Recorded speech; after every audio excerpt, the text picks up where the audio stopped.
Zara's Lunchbox. Story written by Menche Castle. Si Sarah ay isang di pangkaraniwang bata. Gusto niya na magkaroon ng sarili niyang mga laruan, mga aksesorya sa buhok at mga merienda, bagamat hindi siya madamot sa kanyang mga kapatid na sina Asher at Seth. Ngunit pagdating sa mga estranghero ay hindi niya ito ginagawa. Isang araw, oras ng kanilang recess sa kanilang paaralan, habang ang lahat ng mga bata ay nakaupo na magkakasama upang kumain. Hindi kumain si Sarah. Uminom lamang siya ng orange juice na ginawa ng kanyang ina noong umagang iyon. Habang tumitingin siya sa paligid ng kantina, nakita niya ang isang malungkot na batang babae na nakaupong mag-isa sa likod. Mukhang pagod at gutom ang bata na may isang walang lamang papel na plato sa harapan niya. Tumingin si Sarah sa kanyang kulay pulang baunan na puno ng mga sariwang prutas at tinapay na inihanda ng kanyang ina. Bago siya makapagdesisyon kung ano ang gagawin niya, biglang tumunog ang kampana na naghuhudyat na tapos na ang oras ng recess. Sa klase niya sa agham, hindi maalis sa isip ni Sarah ang mukha ng malungkot na batang babae. Kinabukasan, pumasok si Sarah sa kantina ng paaralan, bit-bit ang pulang baunan. Ngunit sa pagkakataong ito, nagdala siya ng sobrang pagkain. Biglang sumagi sa kanyang isip ang kwento sa Biblia patungkol sa isang batang lalaki na nagbahagi ng kanyang pagkain, at dahil dito, napakain ni Jesus ang 4,000 tao noong mga panahong iyon. Maya-maya biglang napangiti si Sarah na makita niya ang batang babae na nakaupong mag-isa sa likuran. Lumapit si Sarah sa kanya. "Hi, ako si Sarah. Nakita kita kahapon na nakaupong mag-isa. Gusto mo bang sumama sa amin?" Tanong niya na may ngiti. Tumingin lang ang bata na nagulat. Ako si Emma.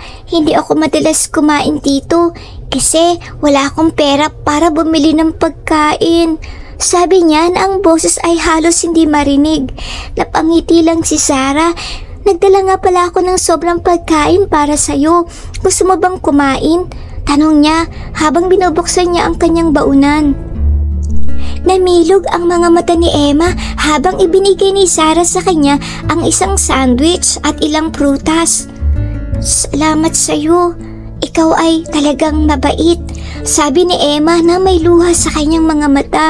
Habang sila ay kumakain ng magkasama, nagsimula silang mag-usap at nalaman ni Sarah na marami silang pagkakatulad. Simula noon, palagi na nagdadala si Sarah ng sobrang pagkain para ibahagi kay Emma, at sumama na rin si Emma sa grupo ng mga kaibigan ni Sarah sa oras ng kanilang recess. "Palaging sinasabi sa akin ni Ma'am na kapag tinutulungan natin ang iba, para na rin nating tinutulungan ang Diyos," sabi ni Sarah kay Emma. Ngumiti si Emma. "Papalad ka, Sarah, dahil nagkaroon ka ng isang ina na mabait na tulad mo.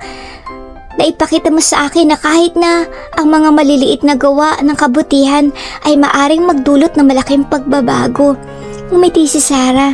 "Oo, at hindi lamang tungkol sa pagkain, tungkol ito sa pagpapakita ng pagmamalasakit.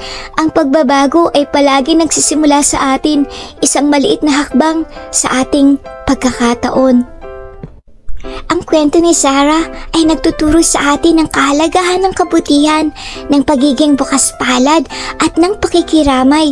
Sa pagbabahagi ng kanyang kaunting pagkain, hindi lamang natulungan ni Sarah si Emma, kundi nakakuha siya ng isang kaibigan.